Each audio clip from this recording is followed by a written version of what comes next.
Hey y'all, welcome back to the channel. If you're new here, I'm Angel. Hi, I'm so glad you're here. Every week I share my personal journey with Tirzepatide, and today I'm diving into my week 14 update. This is my second week on the 10 milligram dosage, and let me tell you, it has been a bit of a ride. I've had some ups and some downs and a few surprises, especially when it comes to my blood sugar and, yes, peanut butter. So if you're curious about weight trends, blood sugar updates, side effects, and what I've learned this week, grab your tea or coffee, like I have, and settle in, and let's get into it. So let's start with the numbers. My weight average for this week was 236.6. This means I actually gained a pound, 1 pound from last week. And that brings my Tirzepatide total weight loss to a net of plus 0.6 pounds, which might sound confusing, but basically I'm back to 70 pounds lost total. I lost 70 pounds on my own. So now I know you may be thinking, again? Yes, and you know what? It's okay because this weight loss isn't a linear always, and this is just 1 week in a very long journey, and I'm learning things. And when I learn something, I put it into action, like with the peanut butter. So now onto my blood sugar. My fasting numbers stayed about the same as they were last week, consistently in the 130s. The continuous glucose monitor showed an average of 95% time in range, which is down a little from last week's 98%. So that was disappointing, but I do know the culprit. My 7-day average was 142, which is up a bit from the 136. So yes, a bit of a bump there also, but there's a silver lining.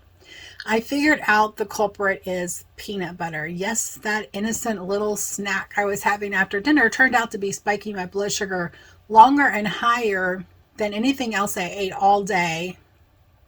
And it actually affected me into the next day.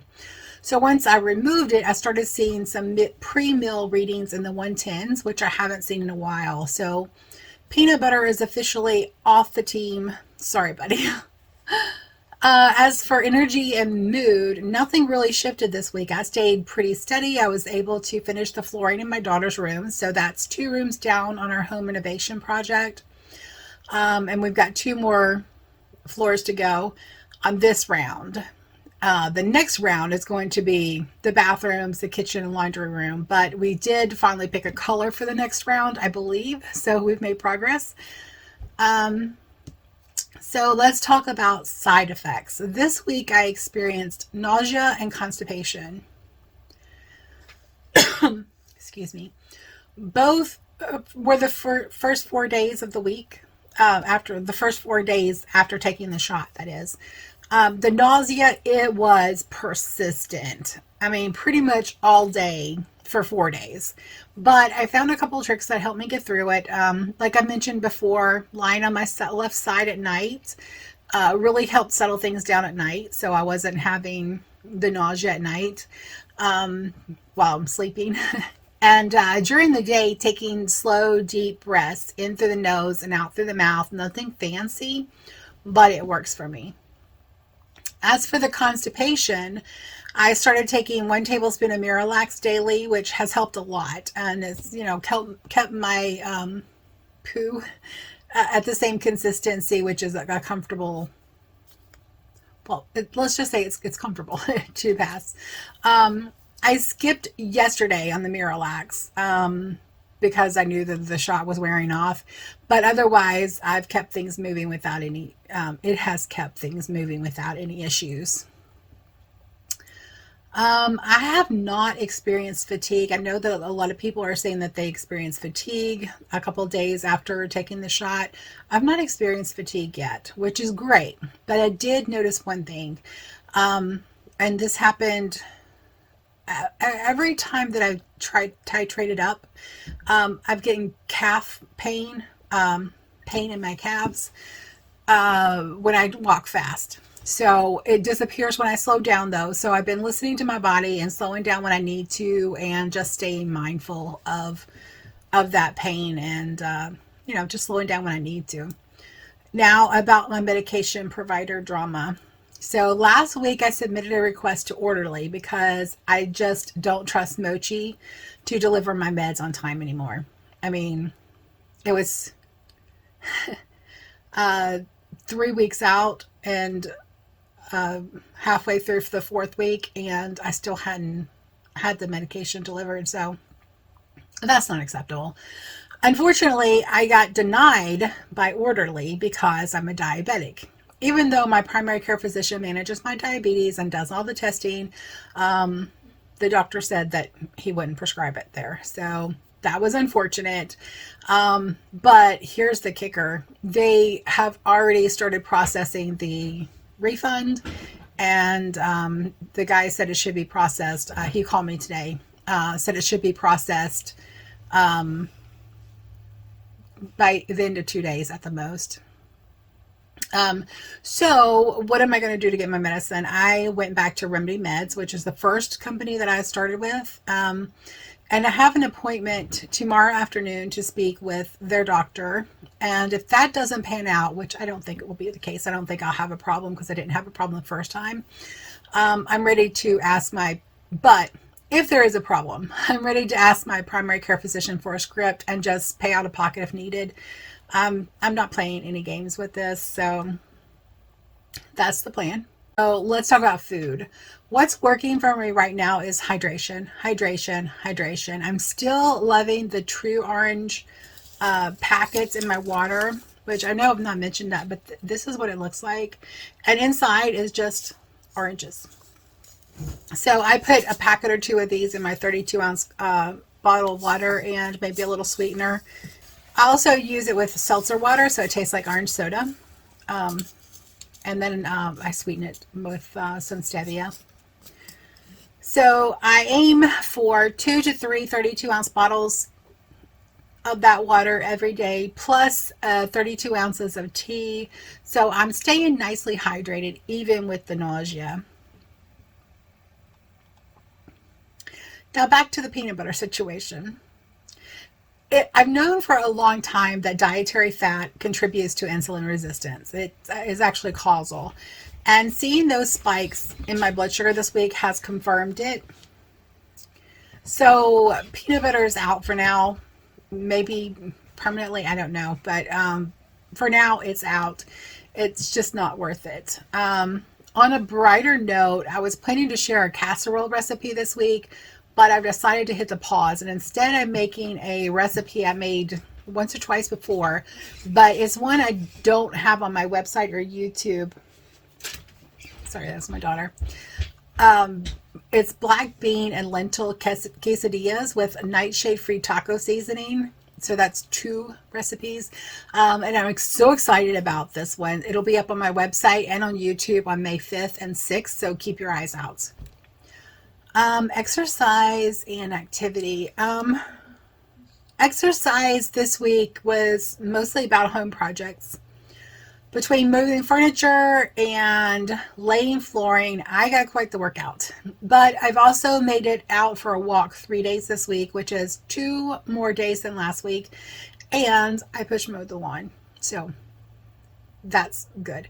I'm really looking forward to getting the floors finished so I can get back to my daily walks. And then once I'm in that rhythm again, I plan to start adding strength training slowly but surely, because it's all about the journey. It's making one step in progress after another. As far as Tirzepatide goes, I don't feel like it affects my exercise ability or motivation one way or the other, aside from the calf pain every now and then. It really is just life that's keeping me active in different ways right now. So this week was honestly a little disappointing, as I've been disappointed for the last 3.5 months. But this week, I really thought the increase it to 10 milligrams would give me a noticeable drop in blood sugar, but that did not really happen. And it reminded me of something important. You cannot out medicine a bad diet, just like you can't out exercise a bad diet. Even though my diet is on point 90% of the time, the last 10% still matters, especially with blood sugar and inflammation, and particularly pertaining to weight loss. The reality is my motivation for losing weight isn't just about looks or confidence. It's about health. And I want to get off of medications for diabetes and high blood pressure, or at the very least, reduce my reliance on them. I've been dealing with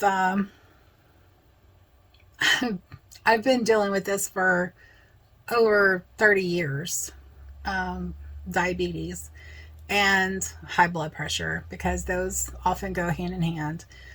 And I really want to reverse those diseases if possible. So back to the mochi refund situation. It's been 6 days since they approved the refund, but they still haven't processed it yet, which is kind of telling about their internal structure, because Orderly is already processing it, and was just denied me yesterday. So 3 days, I should be getting my refund back from Orderly, but I'm still waiting for Mochi. And it's been 6 days since I requested the refund. So if you're using Mochi, just be aware of this, that this has been my experience, and keep your eye on your transactions. And I've learned to document everything. And also using a credit card, because it's easier to dispute charges with a credit card than it is with your bank, with your debit card. On the upside, I started using the Lose It track this week. I started using the Lose It app this week. I'm playing around with the calorie cycling, and I really like the interface. The weekly graph gives me a nice snapshot of how I'm doing overall. And again, there's no change in motivation or physical capability due to the medication, just juggling life projects and trying to stay consistent where I can. Okay. My daughter again. So let's wrap up with the heart of the matter. My motivation is still the same. I'm doing this for my long-term health. I want to feel better, live longer, and have the energy to keep up with life, and just to love on my people. Just more time to love on my people. That's what I want. And, if I look better in the process and feel better and able to move better, that's all a bonus. Yes, you can eat that. My daughter again, sorry. So if you're on a similar journey, here's my message to you. Don't give up. When the scale goes up, don't quit because you've had a rough week. This is a marathon, not a sprint. You've got to stay at it for the long term. And if I hadn't stayed at it for the long term, I wouldn't have lost the 70 pounds I've already lost. Granted, I still have about 70 more to lose, 70 to 100 more pounds to lose, but, I'm getting there slowly but surely. Progress, not perfection. Also, don't underestimate the power of the small victories. Recognizing peanut butter as a trigger, that is a huge win. Catching rising blood sugars early, that's another win. So, take your wins where you get them. And, I'm so thankful that I'm able to recognize the patterns. And I wouldn't be able to do that if I were not tracking my food intake. And one little self-care tip that I'll share this week, take a few minutes every evening to check in with yourself. Not your weight, not your numbers, you. How are you feeling? What do you need more of tomorrow? Do you need more sleep, water, laughter? Make sure that you're meeting all of your needs. So sometimes we just need to listen. And so I'm going to close this week's update. To recap, I've gained 1 pound this week, bringing my total loss back to 70 pounds. My blood sugar trends have showed some highs, but I found the likely culprit, peanut butter. Not the likely, it's the culprit. Side effects include nausea and constipation, but both are manageable. I've stayed active with home projects and I've squeezed in 3 walks plus mowing the lawn. I'm still all in for the long haul because this journey is about health, not perfection. And I hope that you are too. If you found this update helpful, please give it a thumbs up, comment below with your progress or your questions, and don't forget to subscribe so you don't miss next week's video. Thanks so much for being here, and I'll see you next time. Shalom.